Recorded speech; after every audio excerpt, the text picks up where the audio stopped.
Welcome to the Startup Funding Espresso. I'm Hall T. Martin, where we talk about how to raise funding and invest in startups and the time it takes to drink an espresso. If you have a question about startup funding or investing, please go to the website, startupfundingespresso.com, and type in your question into the chat bot in the lower right corner to receive an answer. I hope you enjoy this episode. Hello, this is Hall T. Martin with the Startup Funding Espresso, your daily shot of startup funding and investing. In the very early stage of the life of a company, traction can be more than just revenue growth.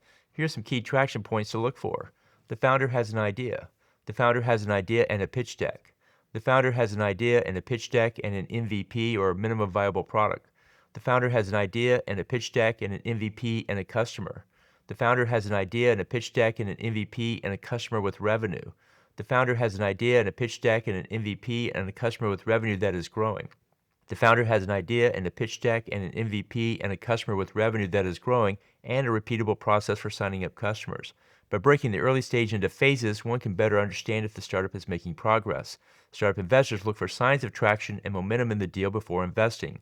Consider this more nuanced version of traction in assessing very early stage startups. Thank you for joining us for the Startup Funding Espresso, where we help startups and investors connect for funding. Let's go start us into today. Hall T. Martin is the director of Investor Connect, which is a 501c3 nonprofit dedicated to the education of investors for early stage funding. All opinions expressed by Hall and podcast guests are solely their own opinions and do not reflect the opinion of Investor Connect. This podcast is for informational purposes only and should not be relied upon as a basis for investment decisions.